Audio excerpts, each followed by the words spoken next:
எல்லாருக்கும் வணக்கம். SVS 50 TV இதான் நான் என்னுடைய யூடியூப் சேனல். வழக்கமாக யாராக இருந்தாலும் லைக் பண்ணுங்க, ஷேர் பண்ணுங்க, சப்ஸ்கிரைப் பண்ணுங்கன்னு ஒவ்வொரு தடவையும் சொல்லுவாங்க. நான் சொல்கிறதே இல்லை, பிடிச்சா பாருங்க அப்படிங்கிற மாதிரி விட்டுறது. அதனால தான் நான் என்ன பண்ணுவேன், நான் எடுக்கிற எந்த இன்டர்வியூவாக இருந்தாலும் அதை எல்லா சேனலுக்கும் கொடுத்துருவேன். ஸோ அவங்க யார் வேணாலும் அதை போட்டுக்கலான்னு சொல்லி வந்து இப்போ திரு விஜய் அவர்கள் ஆட்சி அமைத்து இப்போ வந்து அஹ், தன்னுடைய மந்திரி சபையையும் அமைத்து விட்டார். இன்னைக்கு காலையில் விசிகா திருமாவளவன் அவர்களுடைய கட்சியிலிருந்து ஒரு எம்எல்ஏவுக்கு மந்திரி பதவியும் வாங்கி கொடுத்து இன்னைக்கு மந்திரி சபை இன்னி வரைக்கும் அது ஒரு பூர்த்தியாகி விட்டது. ஆட்சி அமைப்பாரா மாட்டாரா, அதுக்கு வருமா வராதா, இவ்வளோதான் ஜெயிக்கிறது கஷ்டம், ஐயோ மேஜிக் நம்பரே வருமா வராது. என் பேரன் தாத்தா 118 வந்துருச்சா தாத்தா அப்படிங்கிறான். என் பேரனுக்கு வயசு இப்போ இந்த மே 25 வந்தால் 8வது வயசு ஆரம்பம். அவன் கேட்குறான். அந்த மாதிரி இன்னைக்கு விஜய் அப்படிங்கிற பேர் அது வந்து மேஜிக் நேம் ஆயிடுச்சு. நான் எத்தனையோ பேர் வந்து விஜய்லாம் ஜெயிச்சா ஒரு 2-3 சீட் ஜெயிக்கலாம், அதுக்கு மேலே வாய்ப்பு இல்லை அப்படின்லாம் தான் நாங்கள்லாம் பேசினோம். ஏன்னா நான் எனக்கு 75 வயசாச்சு. நான் பார்த்த அரசியல் வேற. நான் இத்தனை வருஷம் பார்த்த அரசியல் அதை வச்சு தானே நான் கணிக்க முடியும். நான் என்ன படித்தேனோ அந்த படிப்பிலேருந்து தானே நான் என்னுடைய அறிவை உபயோகப்படுத்த முடியும். இது என்ன ஆயிடுச்சு, எல்லாத்தையும் அப்படி புரட்டி போட்டு அப்படி ஒரு பெரிய மேஜிக் பண்ண மாதிரி ஆகி இன்னைக்கு இந்தியா முழுக்க தமிழ்நாட்டினுடைய இந்த டெலிவிஷனுடைய நியூஸ் சேனலை பார்க்குற அளவுக்கு, குடும்பத்தில் இருக்கிறவங்கலாம் பார்க்குற அளவுக்கு அந்த சி ஜோசப் விஜய் அப்படிங்கிற பேர் மிக பிரபலமாகி இதே ஆச்சரியமாக பார்க்கக்கூடிய அளவுக்கு எல்லா ஸ்டேட்லேருந்தும் எல்லா சீஃப் மினிஸ்டர்ஸும் சென்ட்ரல் மினிஸ்டர் வரைக்கும் இது ஒரு மேஜிக் உண்டாக்கி விட்டார். ஸோ நாமெல்லாம் ஏன் இப்படி தப்பாக கணிச்சோம் அப்படிங்கிறது, இது நம்ம நான் ஜோசியன் கிடையாது. ஆனால் எனக்கு பல ஜோதிடர்கள்லாம் தெரியும். ஆனால் பல ஜோதிடர்களில் யாரோ ஒருத்தர் மட்டும் 2 பேர் சொன்னது தவிர பாக்கி எல்லாமே தப்பாக தான் போச்சு. எனக்கு தெரிஞ்ச ஒருத்தர் சொன்னார், எப்படிப்பா இப்படி தப்பாக சொன்னீங்க சார், நான் அவரை கணக்கிலேயே எடுத்துக்கல சார், நான் திமுக அதிமுகக்குள்ளே தான் நான் பேசினேன் அப்படின்னார். அது எப்படி தெரியல. ஆனால் ஜோதிடன் என்பவர் கடவுள் கிடையாது. ஆனால் அந்த கடவுளாக இருந்தால் கூட கடவுளுடைய லெவல் வேற. ஆனால் மனிதர்கள் வந்து சில சமயம் அந்த அது கண்ணை மறைச்சிரும்னு சொல்லுவாங்க. அதனால தான் சாதாரணமாக ஜோதிடர்கள் தன்னுடைய குடும்ப ஜாதகத்தை பார்க்க மாட்டாங்க, உறவுக்காரங்க ஜாதகத்தை பார்க்கறது இல்லைன்னு சொல்லுவாங்க. ஏன்னா அது வந்து டிஸ்டர்ப் பண்ணிடும் அவங்கள அப்படின்னு. அந்த மாதிரியான ஒரு விஷயம். இன்றைக்கி லாஸ்ட் டைம் நான் உங்ககிட்ட திரு என்ஜி குமரன் மதுரை அஸ்ட்ராலஜர், அவர் ஃபோன் நம்பர் கூட உங்களுக்கு கொடுத்தேன். 8667228605. அவர் இன்னைக்கு மறுபடியும் மெட்ராஸ் வந்திருக்கிறார். இந்த வனச வந்திருக்கிறார். இது ஒரே கேமராவில் எடுக்கிறதுனால மேனுவலாக அப்படி திருப்பி உங்களை கொண்டுறேன். இல்லைன்னா நான் பேசுகிற வரைக்கும் நீங்கள் அப்படியே என்னடா பண்ணுறதுன்னு தெரியாத உட்காந்துருக்கணும். அதுதான் கரெக்டாக உங்களை ஹீரோ இன்ட்ரடியூஸ் பண்ணுற மாதிரி பண்ணி விட்டுருக்கேன். இந்த ப்ரோக்ராம் வந்து இந்த 1/2 hour ப்ரோக்ராம் ஒரு அரசியல் அவருடைய ஜோதிட ப்ரோக்ராம். திரு விஜய் அவர்களுக்கு வந்து எனக்கு ஒரு 30 வருஷம் முன்னாடி எஸ்ஏ சந்திரசேகர் நாங்கள் சில பேரெல்லாம் பேசிக்கிட்டு இருக்கும்போது அப்போது அவர் சொன்னார், என் பையன் ஜாதகம் வந்து எம்ஜிஆர் ஜாதகத்தை விட மிகப்பெரிய ஜாதகம், ஒரு நாள் அவன் வந்து தமிழ்நாட்டினுடைய முதலமைச்சர் ஆவான்னு சொன்னார். அப்போது நமக்கு என்ன, நம்ம பையன் நல்லா இருக்கணும்னு சொல்கிற அப்பா மாதிரி தான் தோணிச்சே தவிர, நான் சொல்கிறது ஆரம்ப கால படங்கள் விஜய் அந்த பெரிய அந்த விக்ரமன் இதுக்கெல்லாம் வரத்துக்கு முன்னாடி சொல்கிறேன். அது அந்த மாதிரியான காலகட்டம்.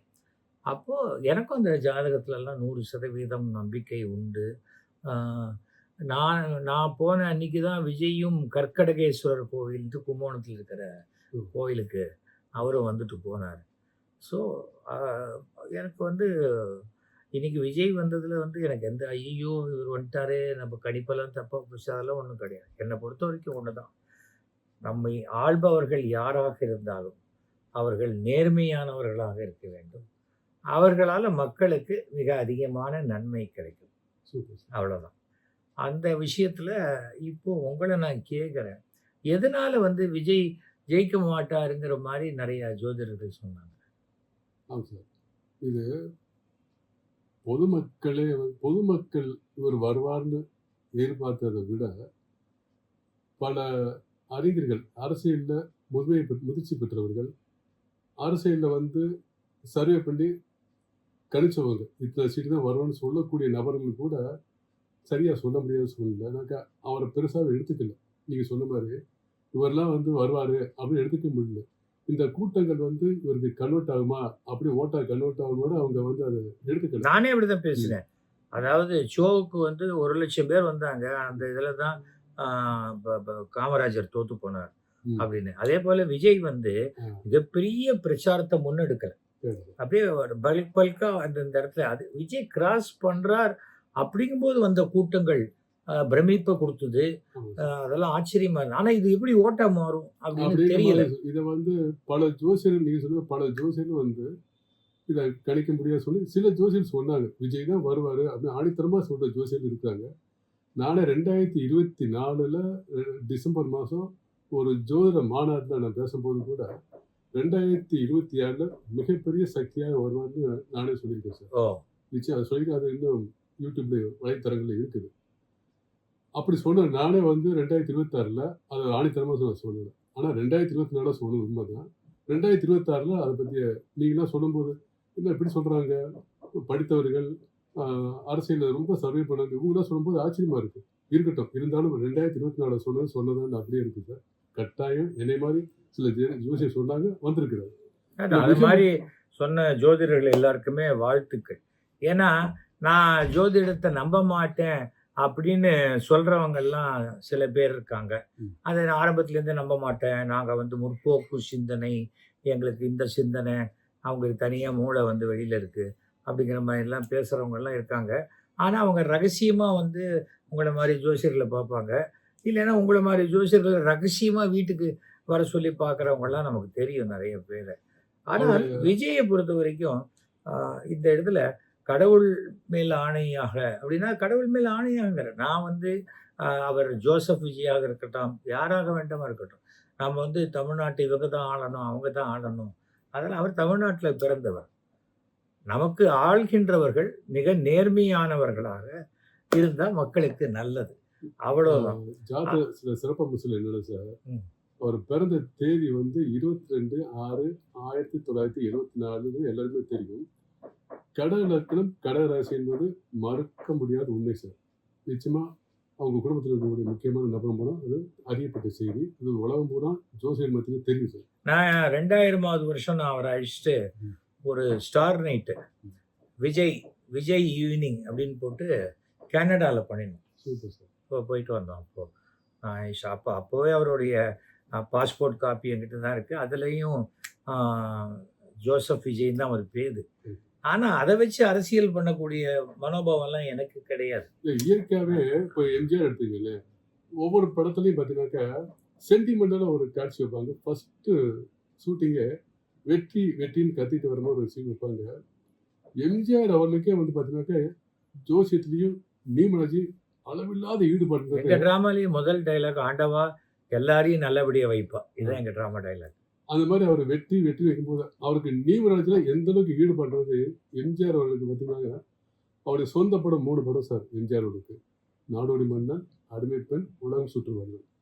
இல்லை அடிமை பெண் மட்டும்தான் டைரக்ஷன் சங்கர் வருவார். மற்ற எல்லாமே 2மே டைரக்ஷன் அவர் தான் பண்ணுவார். இது என்ன பீட்டினா அவருடைய மக்கள் திலகம் எம்ஜிஆர்னு போடுவார். இந்த அடிமை பெண், நாடோடி மன்னன், உலகம் சுற்று வருவார். இதில் எம்ஜிஆர் பிக்சர்ஸ் வரும்போது பார்த்தீங்கன்னாக்கா எம்ஜிஆர்னு போட மாட்டார். எம்முக்கு வந்து இஎம், ஜிக்கு வந்து ஜிடபிள்யூ போடுவார், யாருக்கு வந்து ஒய்ஏஆர்னு போடுவார். இதை கூட்டினா 8ஆம் நம்பர் வரும், 26 வரும். ஒவ்வொரு பெயருக்கும் வந்து ஒரு சூட்சம் நம்பர் இருக்குது சார், அதுவும் 8ஆம் நம்பர் வரும்.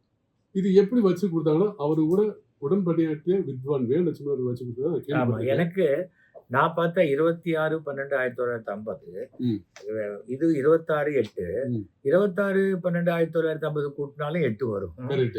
எஸ்வி சேகர், எஸ்வி, எஸ்இகேஆர் இருந்தது, அதுவும் 8. பாருங்க. ஸோ 3, 8 வந்த உடனே என்ன சொன்னாங்க, இது மிகப்பெரிய வளர்ச்சி இருக்கும். ஆனா சுத்தி இருக்கிறத அழிச்சுக்கிட்டே வளரும்னும் போது அந்த எஸ்வி சேகரை மாத்திரம் மாத்திக்கிட்டு 41 மாத்திக்கிட்டேன். பாத்தீங்களா, இப்ப நான் ஒரு விஷயம் சொல்றேன். கரெக்டா மேட்ச் பண்றீங்க. இது மாதிரி தான் சார் 8ஆம் நம்பருக்கு போடுறது. அதனால என்ன பண்ணாருனாக்கா, எம்ஜிஆர் பிக்சர்ஸ் போட்டுட்டு லாஸ்ட் வந்து டைரக்ஷன் போடும்போதோ மக்கள் தொடர்பு போடும்போது எம்ஜிஆர் மட்டும் போடுவார். அதான் எனக்கு கூட ஏதாவது வெளியூர் போறேன், ஹோட்டல் ரூம்னா அதுவே 8ஆம் நம்பர் வந்துருச்சுன்னு வச்சுக்கோங்களேன், அதை அக்செப்ட் பண்ணிப்பேன். இல்ல நானே போய் 8ஆம் நம்பர் வேணும்னு கேட்கறதுக்கு. கரெக்ட். அதே மாதிரி விஜய் சாருக்கு பாத்தீங்கன்னாக்கா ஃபர்ஸ்ட் அவருக்கு ஹெல்ப் பண்ணது 8ஆம் நம்பர். ஃபர்ஸ்ட். ஏன்னா குழந்தை நட்சத்திரமா 10 வயசு அறியும் போது பாத்தீங்கன்னாக்க நடிச்ச படத்தோட பெயர் வெற்றி. ம். நடிகர் வந்து விஜயகாந்த் அவர்கள். அந்த விஜயகாந்துக்கு வந்து அதுல கேரக்டர் பேர் வந்து விஜய். ஓ இவருக்கு விஜயகாந்த் ஐயா சாருக்கும் இந்த நடிகர் விஜய்க்கு எது முன்ஜென்ம தொடர்பு இருக்காதுன்னு தெரியல. ஆனா அவர் தான் இவரோட வாழ்க்கையை ஆரம்பிச்சு வைக்கிறாரு. அதே மாதிரி இடையில ஒரு படம் தொய்வு விடும் போது செந்தூர பாண்டியன் பேர் ஒரு படத்தின் மூலமா அவருக்கு மாதிரி கிஃப்டம் கொடுக்குறாரு. ஆனா அந்த காலகட்டத்துல விஜய் கொஞ்சம் சோர்ந்து போயிருந்தாலுமே இவருக்கு ஃபர்ஸ்ட் படத்துடைய பேர் வெற்றி. அதனாலதான் என்னமோ தெரியல, அந்த வெற்றின்ற பேரை வச்சுதான் கட்சியில தமிழக வெற்றி கிழமை வச்சாரு தெரியல. அந்த வெற்றிக்கு இதுக்கும் தொடர்பு இருக்கான்னு தெரியல. ஆனா அந்த படம் வெளிவந்த அது தேதி முதல்ல 17. வந்து தமிழக வெற்றி கழகம்னு இருந்தது. ஆமா. நான் தான் போட்டேன். என்ன விஜய் இக்கு உண்டா இல்லையா கரெக்ட். அப்படின்னு மாற்றம் போட்டேன். அப்புறம் உடனே அடுத்த நாளே இக்கு போட்டார். அந்த மாற்றத்தை சொல்லியிருந்தேன் சார். அது வச்சிருக்கு, அது வந்திருக்கு. ஆனா ஒண்ணு, அந்த படம் வெளிவந்த தேதி 17/2/1984. அப்போ ஒரு 10 வயசு சார். ம். அந்த நம்பர் 17, 8ஆம் நம்பர். இந்த 8ஆம் நம்பர், இதுல இன்னொரு 8ஆம் நம்பருக்கு என்ன விசேஷம் சார், இவர் வந்து தன்னோட ரசிகர் மன்றங்களை விஜய் மக்கள் இயக்கம்னு ஆரம்பிச்ச நாள் பாத்தீங்கன்னாக்க 26/7/2009. அதுவும் 8ஆம் நம்பர். இவருடைய மூத்த பையன் தம்பி சஞ்சய், ஜேசன் சஞ்சய் பிறந்த தேதி பார்த்தா 26 வரும். ஓகே. அதுவும் 8ஆம் நம்பர் தான் சார். 8ஆம் நம்பர். அவரு பையன் பிறந்த தேதி 26/8/2000 சொல்லுவாங்க. அது மிக சரின்னு நினைக்கிறேன். அது 8ஆம் நம்பர். இந்த மாதிரி 26/8/2000 சார். 2000 சான்ஸ் இருக்கு இல்லன்னு நினைக்கிறேன் இல்ல சார். 2000. 2000த்துல தான் நான் அவரை இஷ்டு கனடா போனேன். அப்ப அவர் இல்ல, எனக்கு வந்து கல்யாணம் தகவல் ஆகல வந்து எனக்கு தெரிஞ்ச வரைக்கும். தகவல். இதுல இன்னொரு பீட்டுனா, இவருக்கு வந்து எப்பயுமே நன்மை செஞ்ச நட்சத்திரங்கள் பார்த்தீங்கன்னாக்கா குருவின் நட்சத்திரமும் கேதுவின் நட்சத்திரம் இவருக்கு எப்பவுமே லைஃப்ல ரொம்ப நன்மை செய்யுது சார். இந்த 8ஆம் நம்பர் எப்பயுமே ஒரு நன்மை செஞ்சே இருக்கும். அதே மாதிரி தமிழ விஜய் மக்கள் இயக்கம் மாத்தின தேதி பார்த்தீங்கன்னா 26/7/2009. அது 8ஆம் நம்பர் சார். அதே மாதிரி 17ஆம் நம்பர் தான் ஃபர்ஸ்ட். 17ஆம் தேதி தான் ஃபர்ஸ்ட் வந்து ஒரு நடிச்ச வெற்றி படம் வெளிவந்த தேதி 17ஆம் தேதி தான். இப்படி இப்போ இது இது ரொம்ப பாசிட்டிவ் விட்டுருவான். ம். விஜயோடைய ப்ரெசன்ட் எடுத்துப்போம். ம், ஏன்னா ம், விஜய் குழந்தையா இருக்க போது எப்படி ம், அதெல்லாம் வந்து அதை தாண்டி ம், நம்ம இப்போ அவர் வந்து ஆட்சி அமைக்கிறதுக்கு வாய்ப்பே இல்லை, ம், அவருக்கு 118 சீட்டு கிடைக்கிறதுக்கு சான்ஸே இல்லை ம். அப்படின்னு சொன்னாங்க. அப்புறம் 118 ப்ரூவ் பண்ணி அன்னைக்கு என்னடான்னா தற்செயலாக அதிமுகவும் 2ஆக ம். ஒரு பிரிவினை வந்து ம். அவங்களும் ஒரு 25 பேர் சொல்லி 144 நம்பர் 144 ம். நம்பரை காமிச்சிட்டார். ம். அதில் திமுக வெளிநடப்பு பண்ணதுனால 60 பேர் போனதுனால ம். 22 பேர் மட்டும்தான் எதிர்ப்பு. வைகோ போன்றவர்கள் நடுநிலை வகிச்சிட்டாங்கன்னு நான் நினைக்கிறேன். அந்த மாதிரி விஷயங்கள் இருந்தது. அப்புறம் இதில் என்னன்னா, இது வரைக்கும் தமிழக வரலாற்றிலேயே இத்தனை பேருக்கு, அதாவது அந்த என்ன சொல்றது, நம்ம ரிசர்வ்டு தொகுதிக்குள்ள மட்டும் நிற்க வேண்டியவர்களை 2-3 பேரை ஒரு பொது தொகுதியிலையும் நிற்க வச்சு வின் பண்ணியிருக்காரு. அதே சமயத்தில் கிட்டத்தட்ட ஒரு 8 பேர் வரைக்கும் அந்த ரிசர்வ்டு பீப்புளுக்கு மினிஸ்டர்ஷிப் கொடுத்தது ரொம்ப ஆச்சரியமாக பார்க்கப்படுகிறது. என்னை பொறுத்த வரைக்கும் ஆரம்பத்திலேருந்தே நான் ஒரு விஷயத்தில் தெளிவாக இருப்பேன். நானும் என் சமுதாயத்தில் இருக்கிறவங்களும் யார் வந்தாலும் அவர்கள் நேர்மையானவர்களாக இருக்கணும். அவ்வளோதான். இந்த ஜாதிக்காரன் தான் வரணும். ஆனால் சமுதாயத்தில் எல்லா ஜாதியோடைய ரெப்ரசன்டேஷன் தான் அசம்பிளி.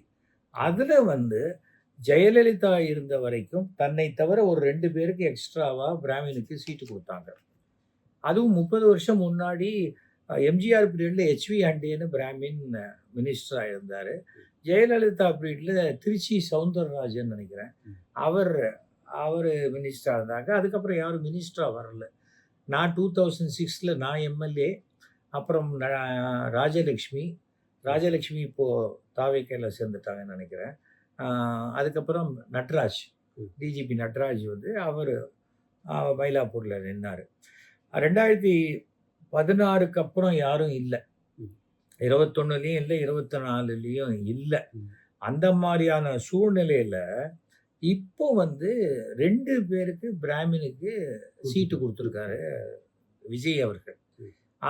அதேபோல சீமான் அவர்கள் ஒரு 6 பேருக்கு குடுத்தாங்க.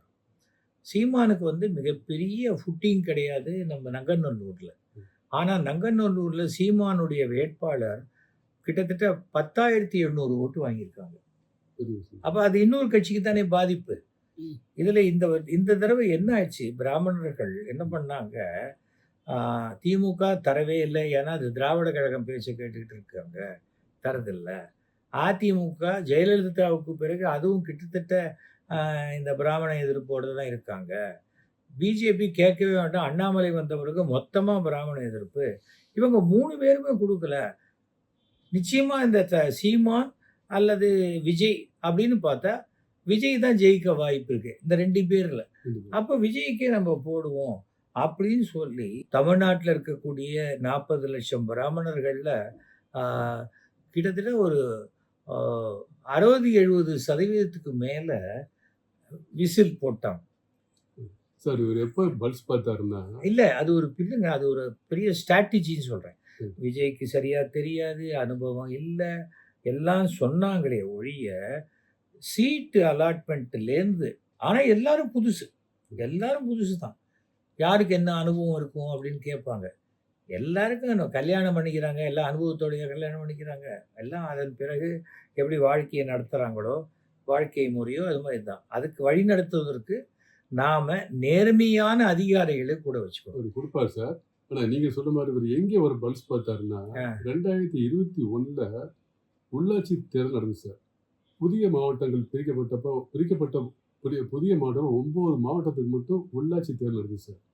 அந்த 9 மாவட்டத்தை வந்து உள்ளாட்சி தேர்தலை வந்து இவர் வந்து அப்ப விஜய் மக்கள் இயக்கம் பேர் வைக்கல.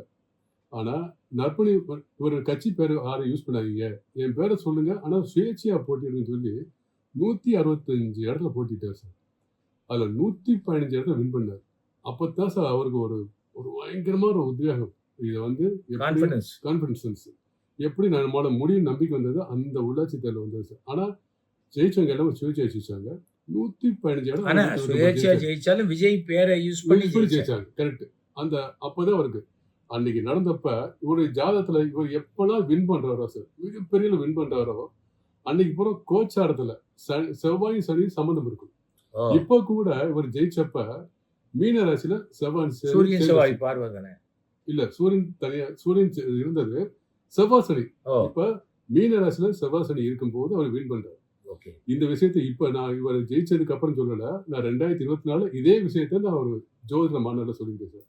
செவ்வாய் சனி எப்பெல்லாம் கூடுதோ அப்போ இவருக்கு மிகப்பெரிய பலம் கூடுது. இப்போ இவர் வந்து இப்ப என்ன சொல்றாங்க, பொதுவா விஜய் அவரால் இன்னும் 6 மாசத்துக்கு மேல நடத்த முடியாது அப்படிங்கிறாங்க. இல்ல நம்ம அது உங்களுடைய அஸ்ட்ராலஜிக்கல் கணிப்பு இல்ல. இப்பதான் வந்து அறிவோன்னு உள்ள வந்து இறங்கியிருக்காரு சார். இப்ப அவரை பத்தி எத்தனை நாட்கள் நீடிப்பாரு அப்படின்னு பேசுறது வந்து அது சரியா நாகரிகமா தெரியல. நாகரிகத்துக்கு சொல்லல சார், நீங்களும் நானும் அரசியல் பேசல. நீங்க இப்போ அதை அப்போ கணிச்சேன்னு சொன்ன மாதிரி இப்போ என்ன அப்படின்னு கேட்க சொல்லலாம், சொல்ல முடியும். ஆனா அது வேற விதமா போயிடக்கூடாதுன்னு யோசிக்கிறேன். இல்ல சார், இப்போ நான் அரசியல் பொதுவான பார்வையாளரை நான் சொல்றேன்.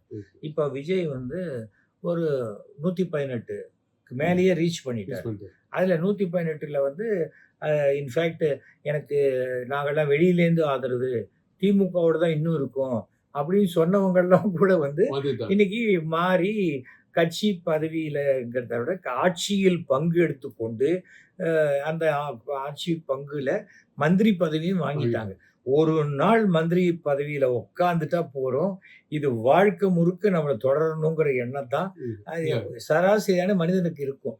அதனால இனிமே மந்திரி பதவியில உட்கார்ந்தவங்க அந்த கண்டிஷன போட்டு, இந்த கண்டிஷன போட்டு இந்த ஆட்சியை கலைக்கணுங்கிற எண்ணத்துக்கு வரமாட்டாங்க. வரமாட்டாங்க. ஏன்னா, அங்க சுயநலம் பெரிய அளவுல இருக்கு. கரெக்ட். ஓகே. இத்தன வருஷம் போராடினோமே, ம். யாருமே குடுக்கல. இப்போ குடுத்துட்டாரு. விஜய் தான் நமக்கு எல்லாம். அது என்னன்னு சொல்றது? நல்லபடியா நீடிப்பார் சார். அதுதான் கேட்கிறேன் நான். நல்லபடியா இது நீடிப்பார். என்னுடைய வெளிப்பார்வை. ஓகேயா? நல்லபடியா நீடிப்பார் சார். ஃபர்ஸ்ட் அந்த 11 மாசத்துக்குள்ள ஒரு ஆல்சஸ் மைண்ட் வரும். அதிகபட்சம் 1.5 வருஷம் சார். தாண்டிட்டா நிச்சயமா ஒரு நான் அந்த மீண்டும் விஷயத்திலேயே நான் இன்னொரு விஷயம் யோசிச்சேன்.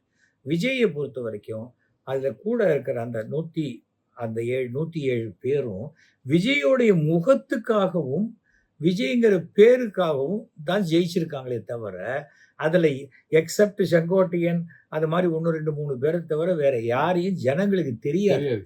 வேலையும் செய்யல அவங்க. தொகுதியிலே அவங்க தெரியாது சார். தொகுதியில இருக்கிறவங்களுக்கு இப்ப ஜெயிச்சப்புறம், நான் தான் எம்எல்ஏ தெரியும்ல, அப்படின்னு வந்து பேசிக்கிற அளவுக்கு வந்து இருக்காங்க. எம்ஜிஆர் அவர்களே இல்ல சார், எம்ஜிஆர விட்டுருங்க. நான் இந்த விஷயத்துல சொல்றேன். அப்படி இருக்கும் பொழுது, நாளைக்கு அவர்கள் பெருசாவும் பணம் எல்லாம் செலவழிக்கல. எல்லா கட்சியிலயும் ஒரு ஒரு ஒரு தொகுதிக்கு 20 கோடி செலவழிச்சேன், 30 கோடி செலவழிச்சேன்னு சொல்ற மாரி எல்லாம், இதுல ஒரு சிலர தவிர பெருசா செலவழிக்கல. அப்படி செலவழிக்காதவர்கள், விஜய் பேர வச்சு வந்துட்டு, நான் சம்பாதிக்கணுங்கிற ஒரு தவறான எண்ணத்துல இருந்தா, எனக்கு தெரிஞ்சு விஜய் அடுத்த நிமிஷமே அவங்கள அங்கேருந்து தூக்கி போட்டுருவாரு. அதற்கும் மேல பிரச்சனையா இருக்குன்னா, இவங்கலாம் இப்படி பண்றாங்க. எனக்கு வந்து வெளியிலேருந்து எனக்கு இவ்வளவு தொந்தரவு குடுக்குறாங்க. என்ன நல்ல ஆட்சி அமையறதுக்கு விட மாட்டேங்கிறாங்க. நான் ராஜினாமா பண்றேன். நான் மறுபடியும் தேர்தல சந்திக்கிறேன். நீங்க எனக்கு மொத்தமா ஆதரவு குடுங்கன்னு சொன்னா, இதைவிட மிக அதிகமான ஓட்டுக்களை பெற்று, அதிகமான சீட்டுக்களை பெற்று அவர் ஆட்சி அமைக்க வாய்ப்பு இருக்குங்கிறது இல்ல. ஒரு பார்வையாளரா என்னுடைய கருத்து. நீங்க உண்மை, சொல்லுங்க உண்மை. இப்போ. இது அஸ்ட்ராலஜி. வந்து இப்ப மட்டும் இல்ல சார். நான் சொல்லக்கூடிய ஒரு 11 மாசம், ஒரு 1 வருஷத்துக்குள்ள சின்ன ஒரு பிரச்சனைகள் வரும். தாண்டி அரசியல்னாலே டெய்லி பிரச்சனை தான் இல்ல சார். அது இத ஒரு எல்லாராலும் மறக்க முடியாத ஒரு பிரச்சனையை சந்திப்பாரு. அத தாண்டிட்டாருன்னா நிச்சயமா நீடிப்பாரு. இன்னொன்னு 2029லயும் அதுக்கடுத்த காலகட்டம் தமிழ்நாட்டை தீர்மானிக்கக்கூடிய மிகப்பெரிய சக்தியாக இருப்பார். இவர் மீறி பெரும்பாலும் இவருடைய பேச்சை கேட்காம யாரும் எந்த விஷயத்தையும் சாதிக்க முடியாது என்ற ஒரு நபராக இருப்பார் என்பது ஒரு ஜாதக ரீதியான கருத்து. ஏன்னா ஒரு லக்னத்துக்கு 5ஆம் இடத்துல என்ன கிரகம் இருக்குதோ அந்த கிரகத்தின் சாரத்தை 12 இருக்கக்கூடிய 3 கிரகங்கள் இருக்கும். சூரியன், சனி, புதன் 3மே திருவாதிரை நட்சத்திரம் இருக்கு சார். திருவாதிரை இருக்கக்கூடிய புதன் வந்து ராகுவோட நட்சத்திரம், ராகு கேட்ட நட்சத்திரம். இது நட்சத்திர பரிவர்த்தனை. இது மிகப்பெரிய பலம். இதோட சந்திரன், செவ்வாய். மிகப்பெரிய அரசியல்வாதி எல்லாருக்குமே சந்திரன் செவ்வாயோடைய இணைவோ, சந்திரன் செவ்வாயோடைய பார்வை இருக்கு சார். அவங்க பூரா அரசியல் ஜெயிக்கிறாங்க சார். உதாரணத்துக்கு ஜெயலலிதா மேற்கு சொல்லலாம் சார். இது நிச்சயமா மறுக்க முடியாத உண்மை. மிகப்பெரிய சக்தியா விழுந்தாரு. இப்ப இதை பத்தி பேசணும்னா ஜெயிச்சதுக்கு அப்புறம் பேசிட்டேன்னு சொன்னாங்க. நான் ஜெயிக்கிறதுக்கு முன்னாடியே பேசியிருக்கேன். அது வலைத்தளங்கள் இருக்குது. இல்ல மறுக்க முடியாத உண்மை. அதே போல நீங்க யாராவது உங்க பர்சனலா நீங்க ஜாதகம் பார்க்கணும் எனக்குன்னா கூட ஃபோன்லேயே ஃபோன் பண்ணி அப்பாயின்மெண்ட் வாங்கி பார்க்கலாம். என்ஜி குமரன் நான் முன்னாடியே சொல்லிட்டேன். அவர் நம்பர் பாருங்க கீழே வந்திருக்கு 8667228605. ஓகேயா? என் நம்பர் இருக்கவே இருக்கு உங்க எல்லாருக்கும் 9841023545. அதுக்காக எனக்கு ஃபோன் பண்ணி என்கிட்ட வந்து பலன்லாம் கேட்காதீங்க. எனக்கு வந்து ரொம்ப பிடிச்ச விஷயம் என்னன்னு சொன்னா, கடவுள் நம்பிக்கையுள்ள அந்த கோவில்லயே வேலை செய்த ஒரு அந்த ஒரு ஒரு பட்டர். ம். அந்த ப கோவிலிலேயே வேலை செஞ்ச அந்த மிகப்பெரிய அந்த குருக்களுடைய ம். மகனே வந்து ஹெச்ஆர்என்சில போட்டது சூப்பர். ரொம்பவும் பாராட்டக்கூடிய ஒரு விஷயம். ஆனா எந்த துறையாக இருந்தாலும், அதுல லஞ்சம் அப்படிங்கிறது இல்ல அப்படின்னாலே மக்களுக்கு ரொம்ப பிடிச்சிரும். எனக்கு தெரிஞ்சு. நல்லா வருவார் சார். ஆ. சிறப்பான ஜாதகம். எனக்கு ஜாதகம் நம்பிக்கை இருக்கு. நீங்க எனக்கு பேட்டி கொடுத்ததுக்கு ரொம்ப சந்தோஷம். நான் உங்களுக்கு பேட்டி கொடுத்தது சந்தோஷம். ரொம்ப சந்தோஷம். ஏனென்றால், நம்ம வந்து அரசியல்ங்கிறது வேற. ஆனால் அதே சமயம் இந்த ஜாதகம் பொய்யி, ஜாதகம் எல்லாம் சரியில்ல அப்படிங்கிறதெல்லாம் வந்து என்னால் ஏற்றுக்கொள்ள முடியாது. எனக்கு பர்சனல் லைஃப்லயே நாடி ஜோதிடத்தில உன்னுடைய 55வது வயதில் நாட்டை ஆள்பவள் உனக்கு சகோதரியைப் போல் இருந்து முடிசூட்டி அழகு பார்ப்பாள் அப்படின்னு வந்தது. அந்த ஜாதகத்திலேயே அந்த நாடியிலேயே 2 பக்கம் கழிச்சு 57வது வயதில் ம். உனக்கு யார் கொடுத்தார்களோ அவர்களாலேயே உனக்கு ஆயுத பங்கம் வரக்கூடிய அளவுக்கு பிரச்சனைகள் வந்து 28ல் நீ அதிலிருந்து அந்த பெண் அதிகாரத்திலிருந்து விலக்கி வெளியே வருவாய். இருக்கு. எல்லாமே இருக்கு. சொன்னது தான் நடந்திருக்கு. எனக்கு அதனால தான் தனிப்பட்ட எந்த விருப்பு நான் இத பண்ணணும், அத பண்ணணும்னு நினைக்கிறதில்ல. கடவுள் எத குடுத்தாலும் அது சிறப்பாக இருக்கும். அப்படிங்கிறது என்னுடைய ஒரு நம்பிக்கை. கடவுள மீறி தான் எல்லாமே. அதனால நாம வந்து நான் அது பண்ணிடுவேன், இது பண்ணிடுவேன். அதெல்லாம் அந்த மாரியான உதார் வேலைக்கெல்லாம் அந்த அந்த மாரி அரசியல் மு கட்சியெல்லாம் நான் முடியாது இல்ல. சார். ஒரு மனுஷன் பிறக்கும்போதே கடவுள் ஸ்கெட்ச் போட்டார் சார். இப்படித்தான் ஒரு லைஃப் உண்டு.